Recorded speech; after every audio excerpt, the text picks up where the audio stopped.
I'm the real Brian Sizemore. I'm the real Brian Sizemore. You're listening live to swap and shop. And I can see how they. Without further ado, before I get in trouble on stage, CrossOver Paranormal. Thank you. Like, what are you doing, Keith? Do you have something to throw at us?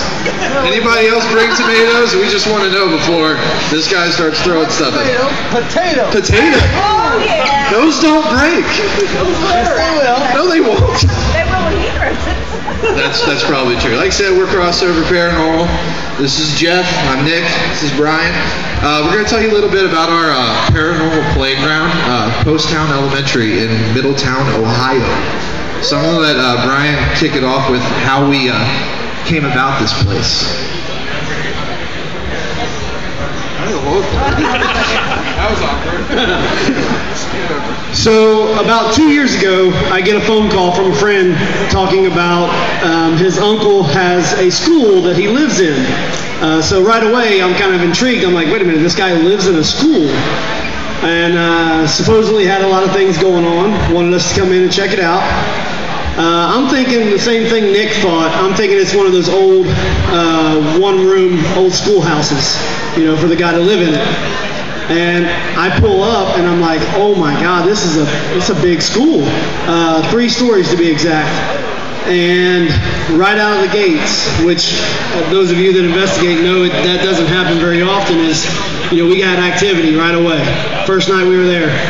And I called Nick up and I'm like, dude, you're not going to believe this. We got a school to ourselves and we got to check it out. You're going to love it. And Nick thought the same thing. He pulls up and he's like, God, this place is huge. But everybody says the same thing. You know, it's a little, I don't want to say overwhelming, but it is a 3-story school. We do public hunts and private investigations there as well. $20 a person. All the proceeds go right back to the school, the upkeep of the school.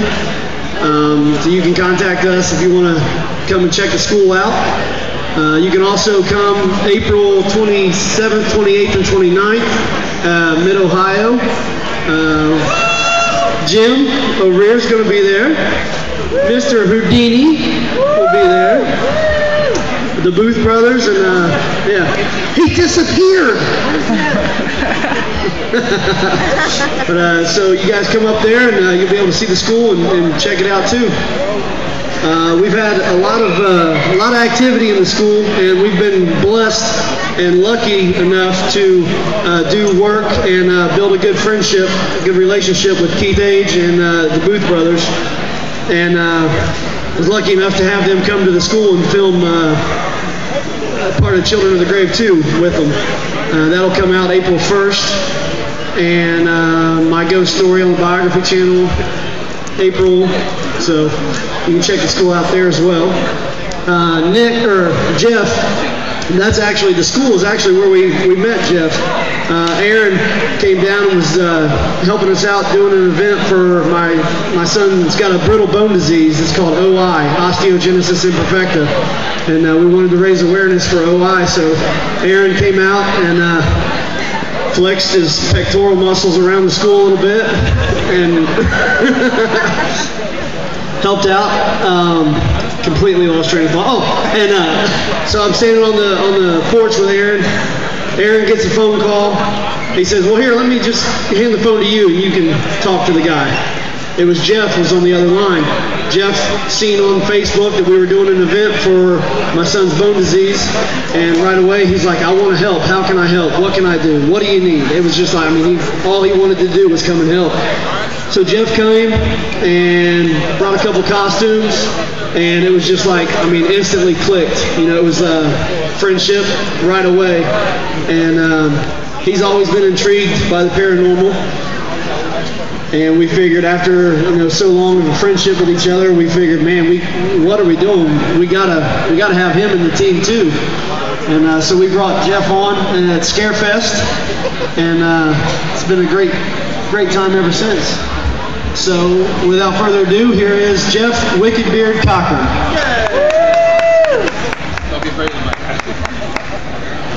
I don't really know what to say. I just lucky to be involved with these guys. Probably one of the 2 greatest guys I've ever met in my life. Treat me like a brother, and they're a little touchy, but you get used to it.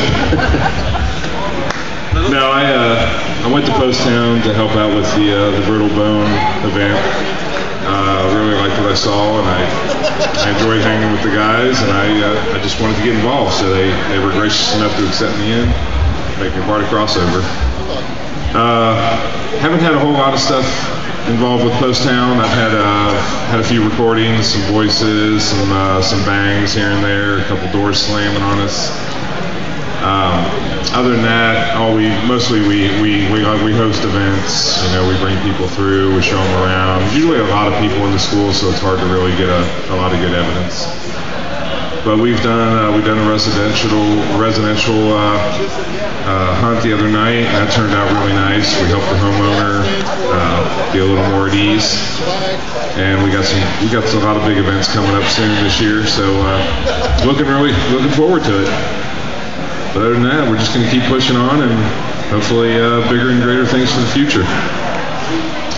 And here's Nick. All right, so anybody who has not had the chance to come out to Poasttown, we've been doing school for probably, 2 years? 2 years now. We've caught everything from shadows to knots, like he was saying. We've caught little girls playing on the stairs in one of the hallways up there. Brian and I have personally heard little girls laugh in the hallway. When it comes to the school, a little bit of what we talk about is children, spirits like that, and how to deal with them. We've had groups come through, kind of do one of those things where they like to just, as soon as they get in there, they start provoking and stuff like that. One of the first nights that it happened, Brian and myself and 2 other guys were there. Some very, very heavy provoking was going on. The other 2 guys were doing it, upset whatever was in there. To me, it kind of felt like maybe if it was a child in there, it was kind of throwing a temper tantrum. Like whatever they were doing, it was really upset. It didn't want to be yelled at, this and that, and that's what was going on. Daryl, the guy who lives in the school, called Brian the next day and was like, whatever happened last night, don't ever do it again. So we kind of stick away from, provoking. We do it a little bit, but not heavily, especially there because there can be children's spirits there. A lot of questions that we get asked about there is how many deaths were on there. We don't have a total of how many deaths actually happened on the property. One thing you have to remember when you're doing investigating, you're opening up yourself to talk to any spirit that could be in the building. Me personally, I kind of have a feeling that just because someone didn't pass away in the building doesn't mean that they can't be there. When you're investigating and you're opening up yourself to talk to any spirit, if there's a spirit that can hear you down the street, it's like, hey, somebody's talking to me. Maybe they'll come to you and want to talk. One example of that is there was a gentleman that lived across the street that died probably 8 months ago, I think it was. And some friends of ours from up north in Ohio came through the school, and they actually got his name on a PX box. His name's Buddy. And they asked him if he knew us, and he said no. So they said, do you know Daryl, the guy who lives in the school? And he did. So we decided to do an investigation with Brian, myself, and Daryl, just the 3 of us. We went into the room where they caught the name. In this room, it's one of the only rooms where you can actually see his house from the window. So we're thinking, okay, why is he here? Why wouldn't he be there with his wife? Daryl's father-in-law had passed away a little over a year ago, and he used to come there all the time and hang out. So it's one of those things that's a familiar place to him, and we're opening up ourselves to him, so maybe that's why he came and talked to us. Brian did ask the question, what was it that took your life? Brian was at the far end of the room, Daryl was in between us, and I was at the other end of the room. I heard a male voice say something. I couldn't make it out, and I asked them if they heard it. Neither one of them heard it. I was like, are you sure? Brian had his recorder next to him. I was hoping maybe the recorder caught it. So we listened to the recorder, and all of a sudden we heard him say, I had cancer. So to me, it was like, okay, we got a guy who lived across the street. He came in here and communicated with us. We actually put it out on YouTube, and a lady who was going through the school a few nights later, after she heard it, she said, I do know who that is. I know Buddy, and he did have cancer. So she kind of confirmed what we caught, and she said, I'll explain more later. That night she came in, gave us the whole story that he lives across the street. She knew the family really, really well, told us what it was that he had. I mean, he had quite a few medical problems, but it was cancer that ended up taking his life. So, like I said, one of those things that we just kind of stress is it's hard to really determine what's in the school. I mean, everybody has a different experience, and you know, we hear kids, some people hear older people, we've caught adults, you know, some people get freaked out sometimes. There's nothing really evil in the school, and that's another question that a lot of people have. They said, do you really believe in demons and stuff like that when it comes to what you're doing? To us, maybe 95% of what we do, we don't ever think there's really anything evil. You got to think, if somebody passes and while they were living, they were kind of a harsh person or something like that, who's to say they're not going to be like that in the afterlife? And you may take it the wrong way. So you got to remember, when something's going on in a place, it doesn't necessarily mean that it's evil, just because it makes someone feel uncomfortable. And some people feel that in the school, and to us, we've never felt anything threatening or anything evil really in there. I mean, a lot of it's real playful and responds to us most of the time.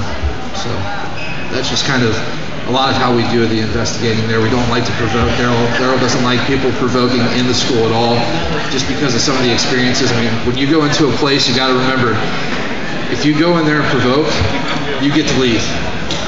The people who live there have to deal with the after effects of that. We don't have to. You don't want to go in there and just stir up everything, because nothing may happen while you're there. Always remember that. You get to leave.